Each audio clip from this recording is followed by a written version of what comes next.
Bonjour à tous. Donc ici c'est la suite, d'accord? C'est l'exemple 10 qui vous est présenté, voilà, où en fait vous avez la représentation graphique de deux fonctions linéaires. Là vous avez donc une droite bleue et une droite rouge, et on vous demande donc en fait de les déterminer, c'est-à-dire de déterminer leur coefficient et leur expression. Donc on vous met bien en plus ici une petite bulle. On vous dit que celle-ci, la rouge, aura un coefficient positif et ici, la bleue aura un coefficient négatif.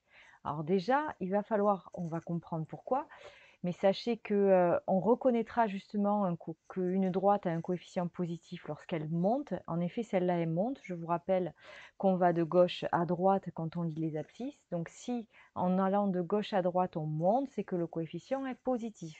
Inversement, lorsque notre droite descend, vous voyez bien que là on descend dans ce sens-là, c'est que le coefficient directeur de notre droite ou le coefficient de notre fonction sera négatif. Alors, déjà on sait qu'une fonction linéaire et que c'est une fonction linéaire puisque f, je parle, donc f qui représente la droite rouge, enfin qui est représentée pardon, par la droite rouge, est linéaire puisque sa représentation est une droite qui passe par l'origine. Donc déjà première chose, on va essayer, donc elle est de la forme f de x égale un nombre fois x, et on remarque que notre fonction ici, là, f de 2 est égale à 8, d'accord?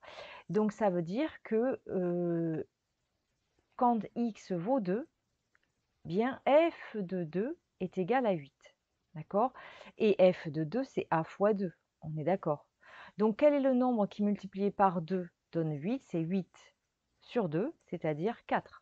D'accord? Donc, on a trouvé le coefficient petit a et on peut écrire que l'expression de f est f de x égale 4x. De même pour g. D'accord?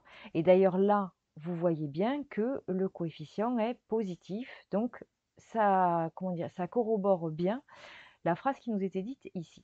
On continue. Pour g, c'est la même chose. Elle est linéaire, donc elle est de la forme g de x égale à x, et on veut juste trouver le coefficient, et on s'aperçoit que g de moins 2 ici, l'image de moins 2 est égale à 6. Or, g de moins 2, d'accord, c'est a fois moins 2. D'accord? Donc, a fois moins 2 égale 6. Notre coefficient a est donc égal à 6 sur moins 2, c'est-à-dire moins 3. Donc, on a notre coefficient. D'ailleurs, on repère bien que notre coefficient est négatif. Et notre fonction est de la forme g de x égale moins 3x. Voilà, j'espère que vous avez compris.